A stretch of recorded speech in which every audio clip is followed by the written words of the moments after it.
열심히 살았는데 왜 이렇게 빠듯하지? 요즘 50대와 60대에서 가장 자주 들리는 말입니다. 크게 낭비한 것도 없습니다. 성실하게 일했습니다. 가족을 위해 아낌없이 썼습니다. 그런데도 생활은 점점 팍팍해집니다. 여기서 많은 분들이 이렇게 생각합니다. 내가 뭔가 잘못 관리한 건가? 더 아꼈어야 했나? 하지만 오늘 드릴 이야기는 조금 다릅니다. 문제는 개인이 아닐 수 있습니다. 지금 시대는 예전과 전혀 다른 구조로 바뀌어 있기 때문입니다. 그래서 오늘의 질문은 이것입니다. 왜 지금 5060 세대가 유독 돈에 쪼들리는 걸까? 그리고 더 중요한 질문입니다. 이것은 개인의 소비 습관 문제일까요? 아니면 시대 구조의 문제일까요? 이 두 질문 사이에 생각보다 중요한 차이가 있습니다. 오늘은 그 차이를 하나씩 살펴보겠습니다. 이 이야기는 지금 빠듯함을 느끼는 분들만의 이야기가 아닙니다. 40대도 마찬가지입니다. 지금 준비하는 방향이 10년 뒤를 바꿀 수 있기 때문입니다. 끝까지 함께 해주십시오. 먼저 시간 이야기부터 시작합니다.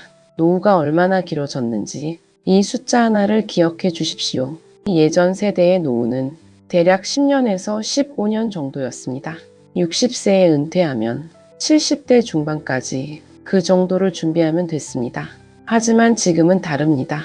통계청이 발표한 한국인의 평균 기대 수명은 약 83세입니다. 여기서 중요한 점이 있습니다.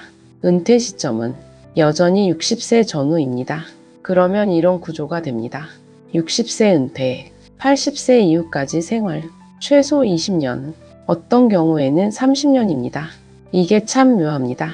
예전의 노후는 짧은 마무리의 시간이었습니다. 지금은 또 하나의 인생입니다. 은퇴 이후를 두 번째 인생으로 설계해야 합니다. 그래서입니다. 같은 자산이라도 나눠 써야 할 시간이 2배로 늘면 체감 여유는 훨씬 빠르게 줄어듭니다. 1억 원이 있습니다. 10년을 쓰면 한 달에 83만 원 수준입니다. 같은 돈을 20년 쓰면 한 달에 41만 원입니다. 금액이 줄어든 게 아닙니다. 시간이 늘어난 것입니다. 지금까지 핵심입니다. 문제는 돈이 부족한 게 아니라 버텨야 할 시간이 길어진 것입니다. 하지만 시간만의 문제가 아닙니다. 두 번째 이유입니다. 자식에게 들어가는 돈입니다. 많은 부모 세대가 자녀를 위한 지출을 은퇴 이후에도 이어갑니다. 생각해 보겠습니다. 대학 등록금, 취업 준비 비용, 유학 자금, 여기서 끝이 아닙니다. 결혼 자금, 전세 보증금 지원, 주거 마련 지원, 그리고 최근에는 손주 관련 비용까지 이어지는 경우도 많습니다. 통계청 자료를 보면 50대 가구의 월 소비에서 가족 관련 지출 비중이 여전히 상당한 수준을 차지합니다. 이 부분에서 많은 부모들이 선을 긋기가 어렵습니다. 여기까지다. 이 말을 하기가 쉽지 않습니다. 자녀가 어렵다고 하면 부모 마음에 한계가 없습니다. 그래서입니다. 은퇴 이후 자산이 예상보다 훨씬 빠르게 줄어듭니다. 지출이 줄어들 것이라 생각했는데 가족 지출은 끝나는 시점이 불명확합니다.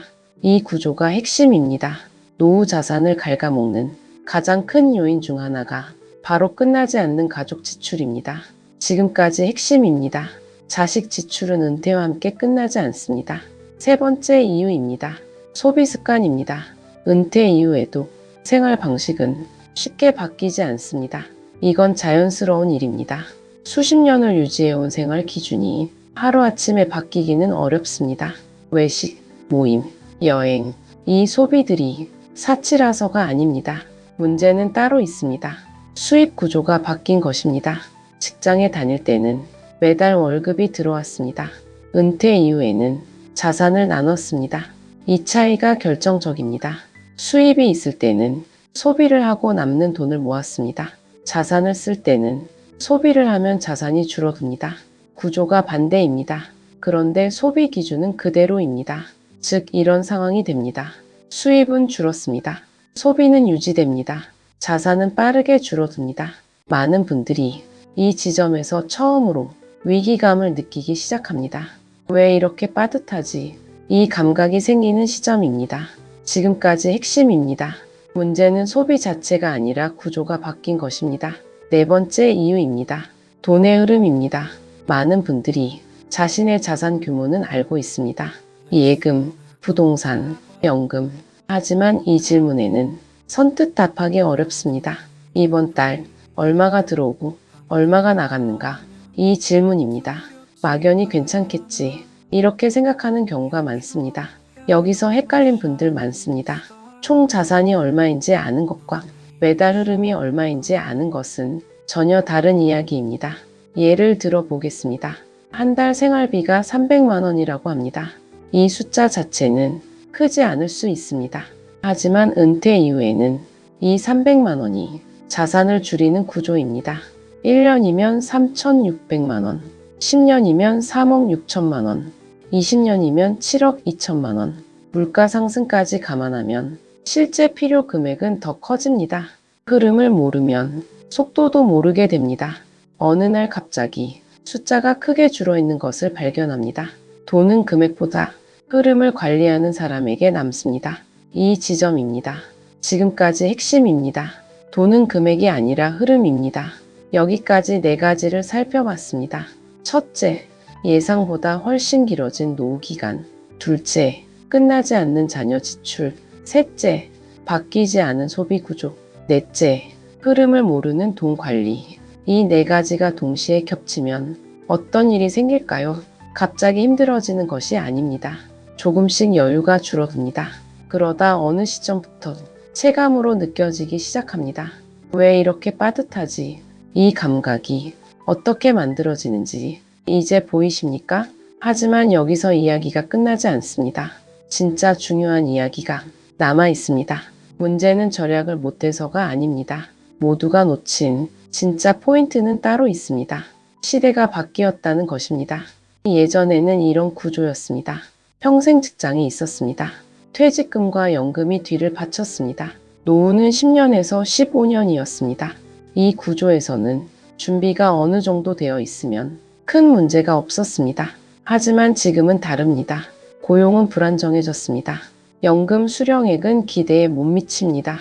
노후 기간은 2배 이상 길어졌습니다. 교육비와 주거비는 크게 올랐습니다. 이 구조가 지금 세대의 현실입니다. 그래서입니다. 예전 세대의 기준으로 준비한 사람들은 지금 시대에 맞닥뜨려 생각지 못한 압박을 받게 됩니다. 개별 사건이 아니라 더 큰 흐름입니다. 한국 사회의 고령화 속도를 보면 이 흐름이 더 분명해집니다. 한국의 고령화 속도는 세계에서 가장 빠른 수준입니다. 2025년 기준 65세 이상 인구 비중은 약 20%, 이미 초고령 사회에 진입했습니다. 이 숫자가 의미하는 것은 인구 구조가 바뀌었다는 것입니다. 과거에는 일하는 사람이 많고 은퇴한 사람이 적었습니다. 지금은 그 비율이 역전되고 있습니다.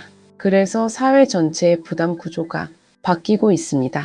공적연금의 지속 가능성, 의료비 부담의 증가, 노인 빈곤 문제, 이것은 개인의 문제가 아닙니다. 사회 구조의 문제입니다. 그렇기 때문입니다.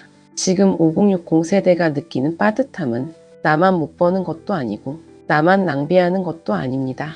시대의 구조가 바뀌는 시점에 그 충격을 가장 먼저 체감하는 세대이기 때문입니다. 그리고 이 이야기는 5060 세대만의 이야기가 아닙니다. 지금 40대가 10년 뒤에 맞닥뜨릴 현실이기도 합니다. 구조를 알면 대비할 수 있습니다. 구조를 모르면 당하게 됩니다. 이 지점입니다. 지금까지 핵심입니다. 개인의 실패가 아니라 시대 변화가 만든 구조입니다. 오늘 이야기는 누군가를 평가하거나 비교하기 위한 이야기가 아닙니다. 많은 분들이 같은 고민을 하고 있기 때문입니다. 열심히 살았습니다. 가족을 위해 성실하게 버텼습니다. 그런데 시대의 구조가 바뀌었습니다. 이 상황에서 필요한 것은 자책이 아닙니다. 현실을 다시 이해하는 것입니다. 구체적으로는 4가지를 다시 바라보는 시점입니다. 첫째, 노후가 얼마나 길어졌는지 숫자로 확인하는 것. 둘째, 가족 지출의 범위와 한계를 다시 그리는 것. 셋째, 수입 구조가 바뀐 지금에 맞게 소비 기준을 조정하는 것. 넷째, 전체 자산 규모가 아니라 매달 흐름을 점검하는 것. 이 4가지를 한꺼번에 바꿀 필요는 없습니다. 하나씩 확인하는 것만으로도 방향이 달라집니다. 중요한 것은 더 많이 버는 것이 아닙니다. 지금 구조를 현실에 맞게 다시 설계하는 것입니다. 이 차이가 10년 뒤를 바꿉니다. 그래서 마지막으로 이 질문을 남기고 싶습니다. 지금 이 순간 나의 노후 설계는 지금 시대의 구조에 맞게 다시 점검되어 있습니까? 다음 영상에서는 많은 분들이 궁금해하시는 은퇴 후 돈이 줄지 않는 사람들의 공통점, 이 이야기를 이어가겠습니다. 어떤 습관이 다르고 어떤 구조를 만들었는지 구체적인 사례와 함께 살펴보겠습니다. 구독과 좋아요는 한 번 더 생각해 보게 만드는 힘이 됩니다. 오늘도 행복한 하루 되세요. 감사합니다.